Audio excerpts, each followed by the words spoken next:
je vais vous donner maintenant une solution pour réaliser ce dernier exercice.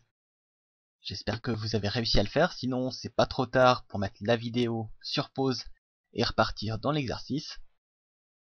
Dans le cas contraire, je vais tout de suite commencer par ajouter l'userform à insertion d'un nouvel userform que je vais appeler userform répété,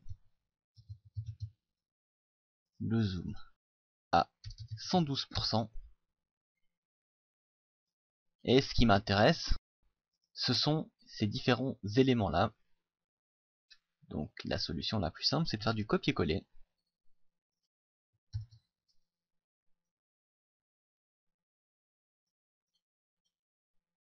Note à répéter.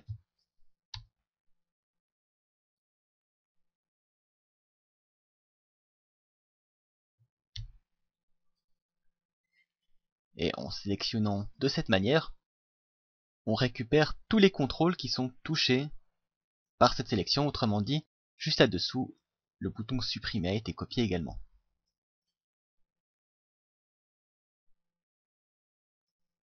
Je vais modifier le titre de l'userform également.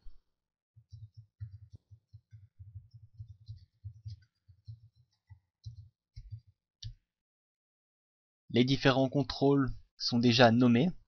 Je n'ai pas besoin de changer ici le nom des contrôles, on va garder les mêmes, ça nous fera gagner du temps. Et je peux ajouter au bouton annuler directement Unload Me, comme ça je n'ai plus à m'en occuper par la suite. Et je vais encore ajouter un contrôle sur l'autre userform pour pouvoir lancer ce deuxième userform. Et je vais placer ici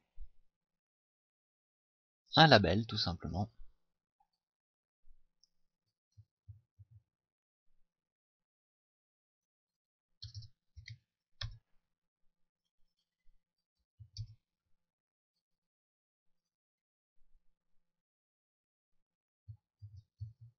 Ajouter des notes pour chaque année par exemple.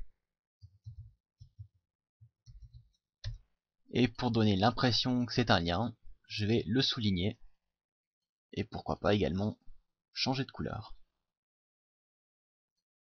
Donc je vais rajouter au clic sur ce label le nom de l'userform,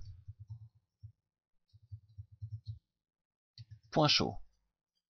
Donc au clic ça doit ouvrir l'autre userform. On peut faire le test pour voir ce que ça donne. Je clique là-dessus et j'ai bien le deuxième userform qui s'est ouvert. L'userform est maintenant prêt. On va passer à l'enregistrement de données et pour cet exercice, on va enregistrer les données sur une nouvelle feuille que je vais appeler BD Rep pour faire court. Si je réouvre mon userform, qu'est-ce qu'il va falloir enregistrer dans cette base de données? Bien, tout d'abord, il y a les notes à répéter. Et comme ce sont des notes qui seront affichées pour un même jour d'un même mois, mais pour n'importe quelle année, on va enregistrer les jours, les mois et les notes. Donc je vais rajouter des colonnes, jour, mois, notes. On va pouvoir ajouter maintenant le clic sur le bouton enregistrer du deuxième userform. Et pour gagner du temps, ce qu'on va faire ici, c'est copier directement l'événement complet. Et je vais le coller dans le deuxième. Ici, le nom du contrôle est le même, donc pas besoin de changer ça. On avait tout d'abord le test. Donc ici, le test qui nous intéresse, c'est de vérifier si ce contrôle est vide ou pas. Parce que s'il est vide, il n'y a évidemment rien à enregistrer. Donc le test, if le contrôle .value égale rien. Dans ce cas, on va afficher la boîte de dialogue. Merci d'entrer des notes. Voilà. Ensuite, si c'est bon, on va pouvoir passer à l'enregistrement. On avait tout d'abord ici le test pour savoir si c'est un enregistrement ou une modification. Dans le cas présent, c'est un enregistrement. Mais comme plus tard, on va modifier ces données, je ne vais pas les supprimer, mais juste les mettre en commentaire. je conserve pour l'instant la ligne qui m'intéresse. Donc la ligne d'insertion, c'est la même chose, à la seule différence qu'on va modifier le nom de cette base de données. Ensuite, on avait ici l'enregistrement des valeurs dans la base de données. Dans la première ligne, on a besoin d'enregistrer le jour. Donc il faut déjà savoir quelle est la date avant de lui demander le jour. Donc la date, c'est ça, mais le label de l'autre user form. Donc pour simplifier un petit peu le code, je vais entrer ici date jour égale ceci. Mais pour pouvoir obtenir la valeur de ce contrôle depuis un autre user form, vous avez besoin de préciser d'où provient ce contrôle, donc user form note. À partir de là, on a la date du jour. Dans la première ligne, ce qui nous intéresse, c'est le jour. Donc pour cela, vous avez la fonction day, la date du jour. Même chose pour le mois, vous avez une fonction pour obtenir le mois.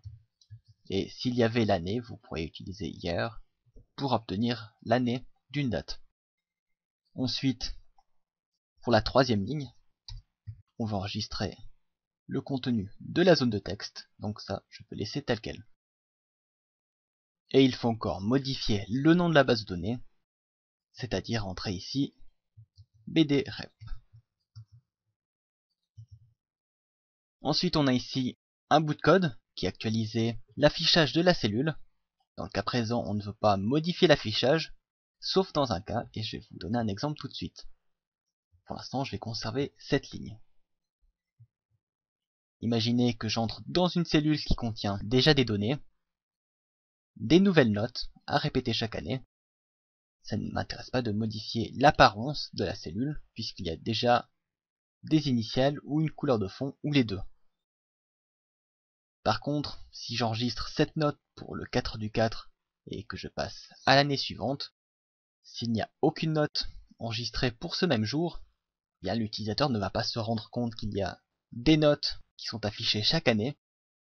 Donc ce qui nous intéresse ici, c'est d'ajouter une couleur de fond à la cellule, seulement s'il n'y a pas de note pour ce jour-ci. Donc ce qu'on va faire ici, c'est ajouter une condition. If le contrôle égale ligne, then on va modifier ça. Donc ce contrôle-là, c'est celui-ci. Il contient la valeur ligne s'il n'y a aucune donnée pour ce jour-ci. Et s'il y a des données, il contient un numéro de ligne. Donc on demande ici s'il n'y a aucune donnée. Dans ce cas-là, on va modifier la couleur de fond de la cellule active. Et pour cet exemple, je vais entrer une couleur qu'on n'a pas dans la liste déroulante, une couleur violette.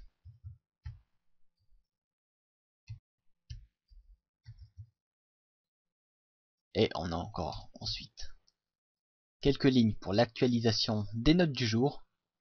Donc ce qu'on peut déjà faire ici, c'est là vous aviez la date, on peut la remplacer directement par la date du jour. Comme ça, c'est fait. On va pouvoir maintenant effectuer un petit test pour vérifier si ça fonctionne bien. Alors je vais prendre le 4 du 4, ajouter des notes, test, rep, enregistrer et fermer. On peut vérifier si ça a été enregistré. Donc oui, 4 du 4, enregistrement. Maintenant je vais faire sur un jour qui n'a aucune donnée. Je vais entrer uniquement une note à répéter. Pour le 3 du 5, enregistrer, fermer. Donc vous avez bien la nouvelle couleur qui signale qu'il y a uniquement des notes répétitives. Évidemment là elles ne sont pas encore affichées, c'est normal. Mais vous retrouverez bien cette note ici. Donc tout va bien, on va pouvoir passer à la suite. Maintenant si je change d'année, que je reviens, vous voyez bien que les notes répétitives ne sont pas encore affichées, donc il va falloir modifier la macro générer calendrier pour qu'elle affiche la couleur violette s'il y a des notes répétitives pour un jour. Donc la macro générer calendrier. Et on peut commencer par entrer les valeurs de la deuxième base de données dans un tableau comme on l'a fait ici. Donc même principe, copier-coller. C'est un gain de temps énorme. Tableau, note répétitive. Alors ici la grande question est de savoir, j'ai ici la valeur dernière ligne, elle est utilisée apparemment ici, mais est-ce qu'elle est utilisée plus loin? Autrement dit, est-ce que je peux laisser le nom de la variable tel quel pour gagner du temps, ou est-ce que je vais le renommer pour éviter d'avoir des problèmes par la suite? Donc là, on a une macro qui commence à devenir un petit peu longue. Donc ce que vous pouvez faire, c'est CTRL F. C'est la même chose que la fonction de recherche. Et vous pouvez demander dans la procédure en cours, vous recherchez suivant pour voir s'il y a cette variable qui est utilisée plus loin. Donc on a ici l'affichage des données plus loin, et on voit que cette variable est encore utilisée. Donc pour éviter d'avoir des problèmes par la suite, on va modifier le nom ici, donc ce sera dernière ligne 2. Dernière ligne 2, dernière ligne 2. Ici, je vais changer le nom de la base de données et le faire pour les autres. Donc, on a la dernière ligne. Le test si la base de données n'est pas vide. Ça, c'est le même. Le tableau, je vais l'appeler tab.bd, mais rep, cette fois-ci, pour le distinguer. Et je vais changer ça pour la suite également. On redimensionne ensuite ce tableau. Ici, ce qui nous intéresse, c'est d'avoir le jour et le mois. Donc, on peut modifier ici cette valeur et supprimer une ligne. Donc on va enregistrer la première colonne de la base de données et également la deuxième colonne, donc les jours et les mois. Il y a encore un petit changement à faire ici. Ici, même chose, je vais copier le morceau qui affiche les données et qui va jusque là. Donc on a le ndif ici.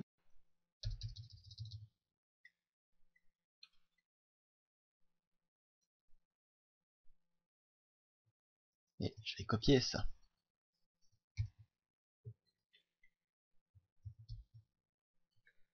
On a le test dernière ligne. Je l'ai renommé tout à l'heure dernière ligne 2.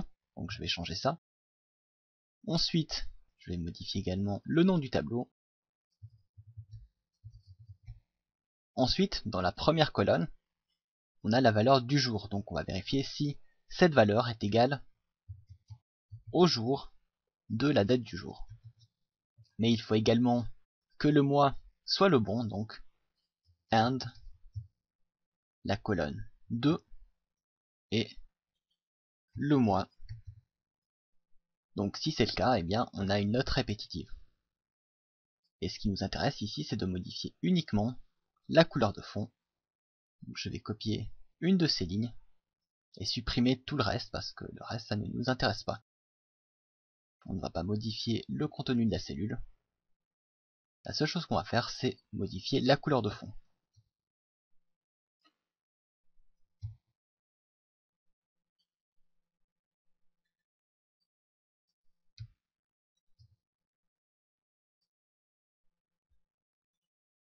Et je vais copier ma couleur et l'entrer ici. Par contre, comme dans la dernière macro, ça ne m'intéresse pas d'afficher cette couleur s'il y a déjà des données. Donc ce qu'on peut faire ici, c'est ajouter par exemple une variable de test, que je peux appeler par exemple test données égale false. Et ensuite, dans la partie affichage des données, si il y a des données qui ont été trouvées, je vais passer cette variable à true. Et je peux faire ensuite le test.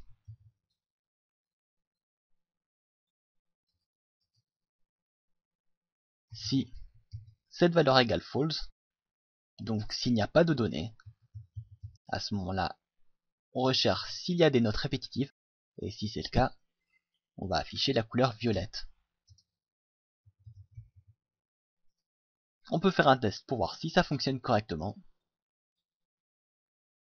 Et vous avez bien ici ces deux dates, 4 du 4 et 3 du 5, qui ont été passées en violet.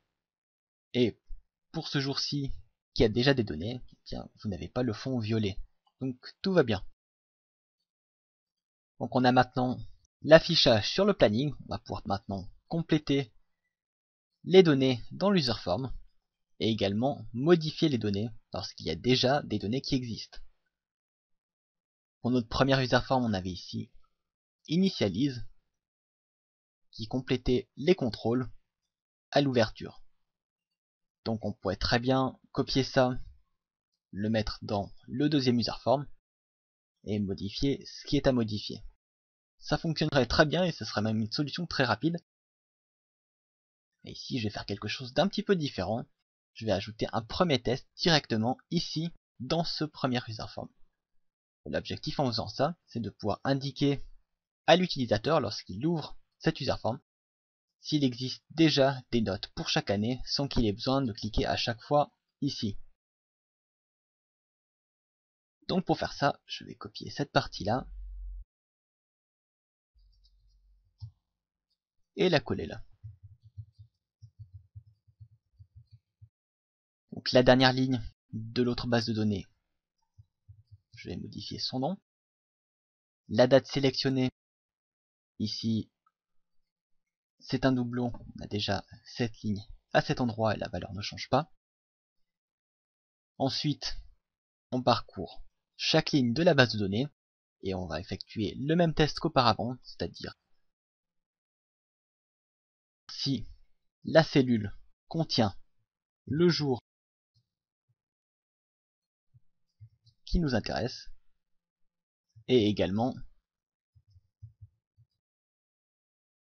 si la cellule de la colonne 2 contient le mois qui nous intéresse.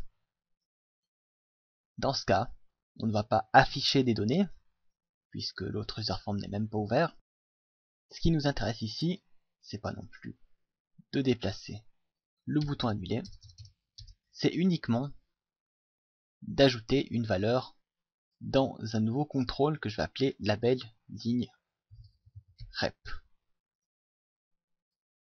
et que je vais ajouter tout de suite.